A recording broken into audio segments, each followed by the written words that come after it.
Donc, oui, deuxième réponse. 10.1 maintenant. Oui, la 10.1, parce que Bruno, c'est un coquin. Il a décidé de se passer une question. Il a dit 10.1. Est-ce que vous permettez la bouffe durant vos parties? Parce que on parlait de bouffe un peu au niveau des manies. Est-ce que tu manges tout le temps des Doritos, tu bois des 2 litres de liqueur? Est-ce que tu en permets d'avoir des crunch puis de... Si oui, laquelle? Ouais, mets-toi sur mute si tu fais avec des chips. Mais sinon, à table c'est quelque chose qui est, tu vois, là, on revient à table physique. Ouais. L'affaire vraiment cool d'une table physique et que j'ai pu vivre quand j'étais en Ontario parce que je jouais avec des adultes et des gens plus vieux qui ont des talents en bouffe et en ou autre. Et bien, c'était vraiment cool parce que ce qu'on faisait souvent, c'était le genre de potluck de jeu. Ça, c'est vraiment le fun. Fait que tu joues au souper, mettons. Tu joues peut-être un peu plus tôt, tu commences à jouer un peu plus tôt, tu commences à jouer vers 17h, tu soupes en jouant, mais tu te fais un potluck. C'est pas un gros souper, là. C'est pas comme hey, on va se faire du ragoût, puis non, mais de se dire on fait un potluck, pour les gens qui ne savent pas c'est quoi, c'est chacun amène une petite affaire. Ça peut être il y en a un qui amène une tortillère, l'autre qui amène un dessert, l'autre qui amène 2-3 bouteilles de vin. C'est ça, exactement. Ensemble, ça fait un repas. C'est ça. Puis le truc, c'est d'y aller en mode tapas. Il y a quelqu'un qui va acheter des saucissons, puis 2-3 fromages, puis on achète un bon pain, puis tu grignotes. Puis là, c'est dépendamment. Si tu fais ça en mode médiéval, ben c'est ça. C'est justement saucisson, fromage, un pain, des trucs comme ça. Des viennoiseries comme dessert, n'importe quoi. Mais tu sais, l'idée, c'est ça, c'était cool dans ce truc-là. Puis après ça, il faut que tu fasses attention de pas, genre, justement, faire un ragoût ou genre, hey, on va manger de la soupe ramen pendant qu'on joue, puis il va y avoir plein de jus de soupe partout sur ta feuille de personnage. Ouais, c'est ça aussi, ouais. C'est ça. Fait que, ouais. Oui, avec modération, je dirais. OK. Dans ce cas-là, on peut passer à... Oui, que j'ai manqué quelque chose. Non, c'est parce que je viens de lire la 11e question. D'ailleurs, il va falloir que j'aille scroller. Ah! Oui. Ouais. On va prendre le personnage de Roger. Roger, il sait pas c'est quoi. T'as dit du jeu de rôle? C'est quoi ça, là? Tu peux-tu m'expliquer ça? La façon dont je l'expliquais à l'époque, c'est... Toi, t'as déjà joué à Police Bandit ou, tu sais, genre Indien Cowboy? Ben oui, je jouais ça quand j'étais jeune. C'est la même affaire, mais avec des règles. Avec du balance des dés, puis quand la personne dit « Pau, t'es mort », puis l'autre dit « Non, c'est pas vrai », ben il y a un livre, puis il y a des règles pour dire « Oui, t'es mort » ou « Non, t'es pas mort ». Ça, c'est ma façon simple. Fait que là, il faut lire un livre, il faut jouer au cowboy et les Indiens. C'est bien place, ça! Ben, c'est pas pour tout le monde, le jeu de rôle, monsieur Roger. Fait que ouais, c'est ça. Je pense que c'est ma réponse la plus simpliste que je peux faire. Mais sinon, malheureusement, avec la nouvelle réponse, en fait, depuis Stranger Things, la nouvelle réponse, c'est ouais, le jeu de rôle, ben, tu sais, Donjon Dragon, tu sais c'est quoi? Ouais, ok. Ben, c'est ça.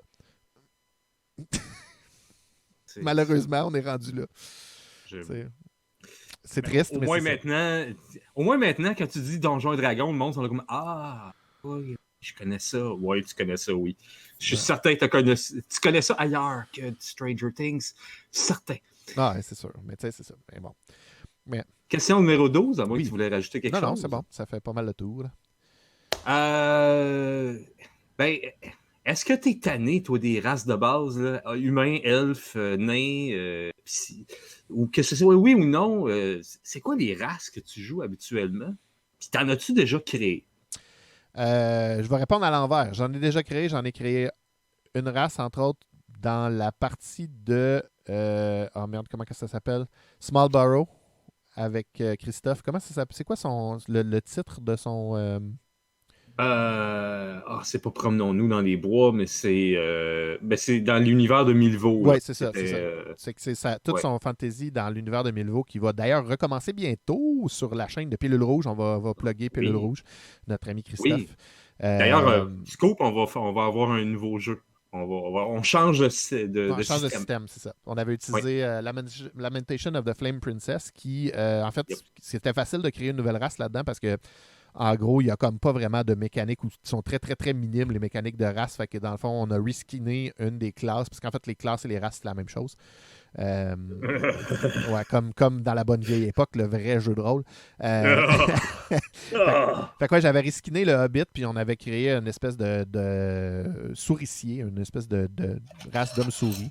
Rien de bien original, mais c'était quand même cool. Puis, tu sais, j'avais comme commencé à bâtir un peu leur société. Puis ça, en fait, je vais probablement rejouer Baldo, j'imagine. J'aimerais bien rejouer Baldo. Et puis, fait que ça c'est la troisième des réponses, à la troisième question. Quelle race je joue habituellement? J'aime bien ça, jouer des nains. Puis, ouais? Ouais. Puis, Je suis surpris, ça c'est rare, ça. Ouais, Radburger s'en souviendra. On a eu bien du fun à jouer avec François Letarte, à jouer des nains. J'aime bien ça, jouer un nain jovial. Tu sais, pas le nain grumpy, genre avec l'accent scottish. J'aime ça, jouer un bon nain jovial qui rit de bonne voix, qui a du plaisir, qui est un bon vivant, puis tout ça. C'est dans les races classiques, je te dirais. Sinon, est-ce que je suis dégoûté des races classiques? C'est dur parce que, tu sais, dans le fond, classique, là, tu sais, à moins de jouer à Donjon Dragon comme on joue les vendredis, les races classiques en tant que tel, je joue beaucoup, comme je disais, je joue beaucoup à Dungeon World, ou à Dungeon World, une des premières affaires, c'est de dire, de demander aux joueurs c'est quoi un elfe. Si le joueur décide de jouer un elfe, c'est de poser des questions sur les elfes puis d'essayer de définir c'est quoi un elfe pour le joueur. Fait que classique, c'est jamais vraiment classique. Puis tu peux aller très très champ gauche comme tu peux rester très très proche des stéréotypes. Mais c'est ça. C'est ça ma réponse. Oui, on a resté dans les jeux comme médiéval fantastique, mais dans un jeu comme Star Wars, par exemple, où il y a beaucoup de races, est-ce que ça s'applique aussi pour ça? Twi'lek or Bust, je te dirais. Yes! Fuck yes! Sexy Twi'lek. Ah oui! J'étais trop heureux. Elle était juste pour toi, Marc, celle-là. Ah oui. Mais non, pour vrai, je pense que c'est quand même dans les fois où j'ai joué à Star Wars, j'ai joué des Jedi Twi'lek la plupart du temps. Ah, c'est tellement bien. Ah, bon, là, excusez, j'étais trop heureux. On se souviendra de Bib Fortuna, le Twi'lek le plus moche de l'univers. Ah, ouais, me semble c'est Bib Fortuna. Attends, je vais aller faire un petit. T'as-tu nommé un autre personnage de Star Wars que moi je connais pas? Ah mon Dieu, ouais, tu sais, c'est vraiment le Twi'lek le plus moche du monde. J'en connais pas de Twi'lek. Regardez, et voilà, Bib Fortuna. Il est vraiment affreux, il est dans les premiers films. C'est vraiment le Twi'lek le plus moche du monde. Ah oui, ah mon Dieu. Oui. Ok, bien sûr. Je connaissais pas son nom, mais oui. Oui, chante à Bib Fortuna. Sur ce, je pense que sur ce cher Bib, nous pouvons passer à la question numéro 13, le chiffre malchanceux. Non, le chiffre chanceux, tu veux dire. Ben oui. Quel jeu de rôle vous intrigue, mais vous êtes inconnu? Y a-t-il un jeu de rôle que tu connais pas, mais que t'es comme, hey, ça, là, vraiment, là, je veux en savoir plus? Il y en a vraiment beaucoup. Il y en a plusieurs. On a même fait une liste et un petit scoop de trucs que qu'on n'a pas encore annoncé sur les aventureux, mais qui s'en viennent à grands pas. Il faut juste que je me botte le cul pour annoncer les parties. J'ai le goût on va faire des explorations sur les aventureux. C'est-à-dire qu'on va prendre des jeux de rôle, et là, je me ferai traiter de Social Justice Warrior. On va prendre des jeux de rôle sans maître de jeu, des jeux de rôle avec des mécaniques étranges et ésotériques et spéciales. Puis on va les essayer. On va faire une partie, un one-shot ou 2, 3. Si le jeu focus sur plus du long play, on va faire 2, 3 parties peut-être. Puis après ça, on va faire un podcast, un stream en fait pour en jaser avec les gens qui auront participé pour voir qu'est-ce qu'on a aimé du jeu, est-ce que ça marche, est-ce que c'est ça. Fait que, quand tu parles de jeux de rôle avec des systèmes exotiques et spéciaux, tu veux dire Donjons et Dragons 4e édition, c'est ça? Non, Marc. Non, je suis désolé. Non, mais tu sais, on parle des jeux où tout le monde est maître de jeu, mettons. Entre autres, celui qui me vient rapidement à l'esprit, puis c'est sûr que là, Azu n'est plus là, mais Azu montrerait au barricade parce qu'il a vraiment hâte de jouer. C'est Mobile Frame Zero Firebrand. Écoute, il y a des robots géants dedans, c'est sûr que oui. Exactement. Fait que c'est ce genre de jeu-là où tout le monde est maître de jeu, où il y a des... à chaque tour, un personnage choisit un jeu, puis il y a des questions à poser, puis il y a des choses comme ça. Fait que vraiment des story games pour la plupart. Je peux me souvenir, entre autres, d'un autre jeu qui est sur ma liste qui s'appelle Reflection, qui m'intrigue vraiment beaucoup, où c'est un jeu à 2 joueurs, 100 mètres de jeu, encore une fois, où les 2 joueurs jouent un duel de samouraï, et où, dans le fond, sur la première scène, c'est le setup du duel final. Puis ce qu'on vit, c'est une discussion entre les 2 joueurs pour comment ils en sont arrivés là. Donc, fait que c'est comme une espèce, pas nécessairement des flashbacks, mais c'est vraiment une joute vocale pour déterminer entre les deux pourquoi est-ce que on était amis dans le passé, qu'est-ce qui fait que maintenant on se retrouve face à face comme des ennemis jurés, etc. Blablabla. Fait que qu'est-ce que Radburger dit? Mange de l'encens, kick un raton laveur. Si le raton se sauve, ton action a réussi. Un exemple de mécanique bizarre, effectivement. Ben, tu sais, mécanique bizarre qu'il faudra essayer de face à face. Puis je suis sûr en plus que Radburger t'aimerais ce genre de jeu-là. Il y a un jeu qui s'appelle 10 Candles où il y a 10 chandelles en avant de toi, des petites chandelles, des tea candles, là, des petites chandelles à thé là, que tu mets en dessous des trucs de fondu. Puis dans le fond, à certains moments, tu t'éteins des chandelles, puis quand tu arrives à plus de chandelles, il faut que tu joues dans le noir où il y a juste les chandelles, les 10 chandelles, puis quand il n'y a plus de chandelles, ben c'est la fin du jeu, puis c'est la mort des personnages. Genre de trucs comme ça là, qui peut être cool, qui est des ambiances glauques ou autres. On en avait parlé d'ailleurs dans un des épisodes des Aventureux, je ne sais plus lequel, mais oui. Fait que ça m'avait... ça m'avait vraiment, vraiment tenté, en fait. Fait que c'est ce genre de jeu-là, en fait, qui m'intrigue puis qui m'est inconnu, que j'ai le goût de me lancer dans des trucs un peu plus flyés, je te dirais. OK. Autre jeu que j'ai pas joué, j'ai pas encore joué, puis j'aimerais vraiment jouer, c'est Dread. Je sais qu'il y a plein de monde qui ont joué, puis il y a plein de monde qui l'ont masterisé, mais le fameux jeu avec la tour de Jenga. J'ai aussi pas joué à Starcross, qui est l'autre qui m'intéresse encore plus, qu'il faut que je joue avec Étienne apparemment, qui est le jeu aussi avec une tour de Jenga où tu joues un amour impossible. Parce qu'on sait tous que dans Les Aventureux, moi et Étienne, c'est un amour impossible. c'est un amour de Barbie. C'est ça, tu sais, 2 barbes qui s'entrecroisent à travers les internets.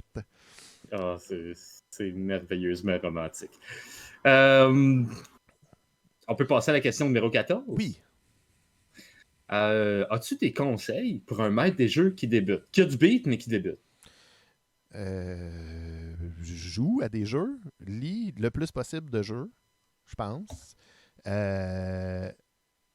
Surtout, stresse pas. Ben, moi, je pense que mon meilleur conseil, c'est le maître de jeu, c'est un autre joueur. Puis je sais que je respecte pas ce conseil-là. J'en ai parlé tantôt que ça me stresse des fois quand je suis maître de jeu, puis j'ai l'impression que j'ai plus de responsabilités. Dude, toi qui commences, toi qui es maître de jeu, qui commence à être maître de jeu, tu es un joueur comme les autres et tu n'es pas responsable du plaisir des autres personnes à la table. Tu n'es pas le seul responsable. Oui, monsieur. Alors, stresse pas, joue. Si tu sens que tu es en train de perdre le fil et que tu n'as plus de fun, arrête le jeu, parle aux joueurs, explique qu'est-ce qui se passe. Parlez-vous, calice. Excusez, je me suis choqué. Oui, monsieur. Mais oui, mais tu sais, en gros, là, faut qu'on se parle. T'sais, on a cette... Je sais pas pourquoi c'est si compliqué des fois de prendre le temps d'arrêter tout et de dire « Hey, qu'est-ce qui se passe? Où est-ce que ça s'en va? On est-tu correct? Est-ce que tout le monde est correct? Est-ce que, tu sais... On a-tu du fun? C'est ça qu'on veut raconter comme histoire présentement. Ça part en couille. Qu'est-ce qui se passe? Ou, tu sais, la chose la plus libératrice que tu peux faire comme maître de jeu, là, c'est de dire aux joueurs, hey, guys, je ne sais plus, là. Puis je sais que ça brise l'illusion du maître de jeu tyrannique et tout ça. Mais, de dire, là, vous m'avez donné une maudite bonne. Là. Je ne sais plus où est-ce qu'on s'en va. Je vais vous poser des questions, puis on va essayer de démêler la situation, puis de voir qu'est-ce qui se passe. T'sais. Puis, Radburger, tu sais que ça marche à poser des questions. Je sais que tu es rendu un converti. Ben, sinon, ouais, c'est ça mes conseils pour maître de jeu débutant. Parle à tes joueurs. Puis sois un joueur comme les autres. Bon, ben, passez immédiatement à la question numéro 15. Mm-hmm. Raconte-moi une situation où le jeu qui n'était plus un jeu ou un moment où la réalité a influencé le jeu. Je pense que cette question-là, on peut peut-être retourner à Bruno en studio, voir s'il marche dans le parc. Ouais, oui. On va attendre une minute. On va faire. Yep, on ferme ça. Numéro 15. Numéro 15, il faut que j'aille la retrouver. OK, donnez-moi un petit peu de manipulation technique, les amis. Numéro 15. Ah, Bruno, t'as tellement un beau sourire. Full screen.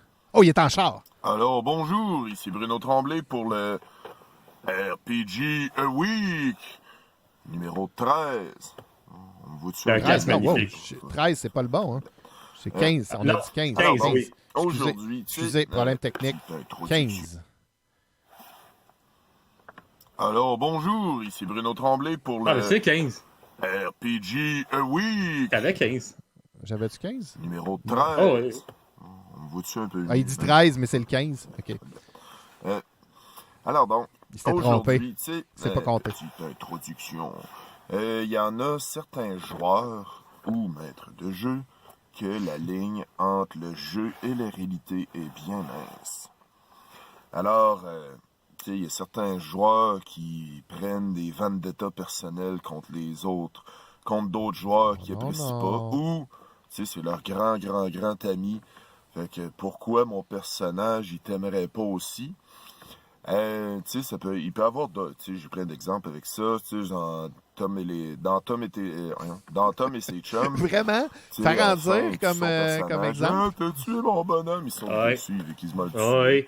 Ou bien, tu sais, qui a pas vu ça dans une partie, On se dans rip une partie, Boba Fett. tu sais, c'est comme la seule fille qui invite, fait que, tu sais, le maître de jeu est super gentil, puis il donne des bonus, etc. Plus facile. J'en ai pas parlé de ça. Capable de jouer comme les autres. C'est créer un barbare, pas grave. Fait que ma question d'aujourd'hui, c'est... oui, parce qu'on a besoin d'anecdotes dans ce RPG A Week. Alors, ça va être quelques questions avec des anecdotes. Alors donc, la question d'aujourd'hui, c'est donnez-moi un exemple ou racontez-moi une situation où le jeu a dépassé la réalité. Ouais, peut-être que je vais le réécrire, mais vous comprenez ce que je veux dire avec mes exemples. C'est quelqu'un qui a dit, bon, ben le jeu, c'est pas un jeu, mais... On comprend, Bruno. Je vais l'écrire en bas, dans les commentaires. Dans les je vais dibli-dou. faire une belle phrase avec ça pour que ce soit clair. Alors, c'était Bruno Tremblay, en vous souhaitant une excellente journée. C'est qui a commencé à dire Diblidou? C'est-tu Jasage de jeu de rôle? Anecdote comme ça? Marc, est-ce que je t'ai perdu? Marc? Là, je suis là. Ok. Je suis Oui, t'es là. Ok, on m'entend, c'est bon. Okay. Ah, tu sais-tu, c'est qui a commencé à dire Diblidou? C'est-tu Jasage?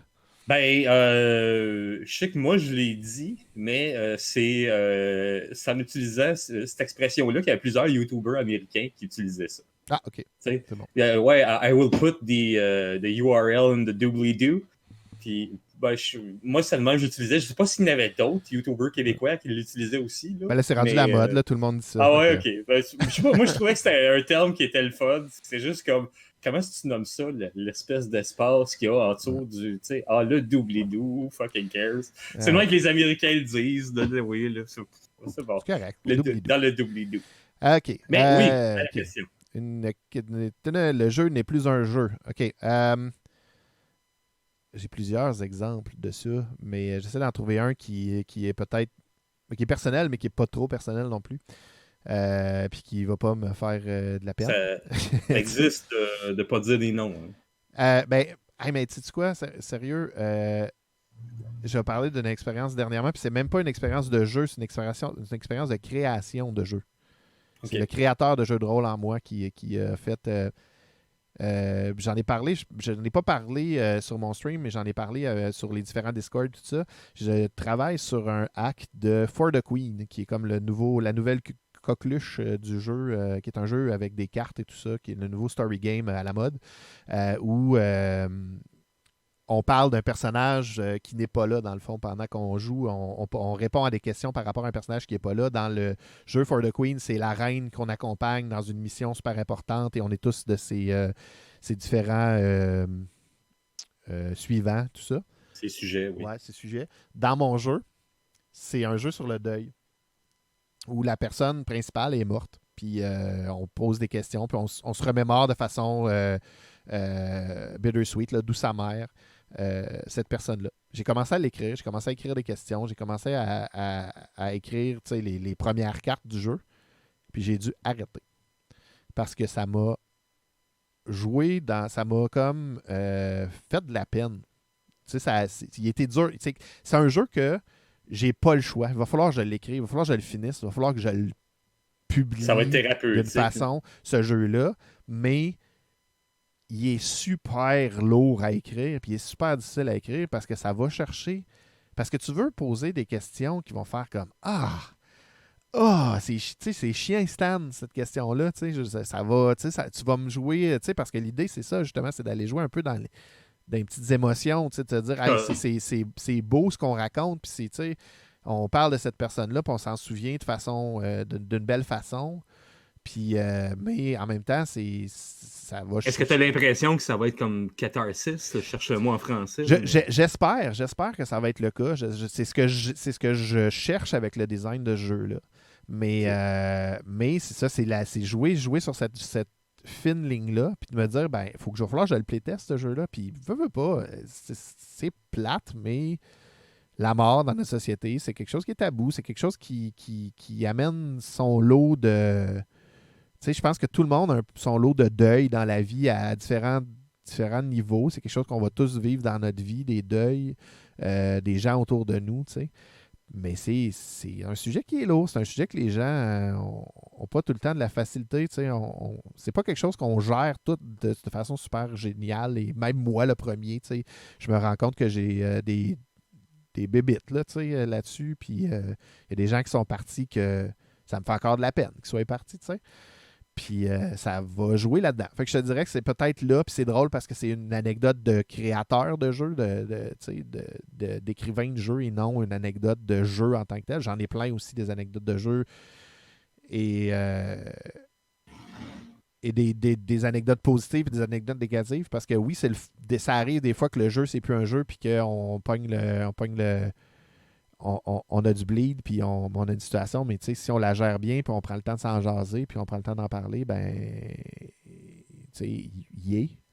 on réussit à s'en sortir, puis justement, c'est peut-être cathartique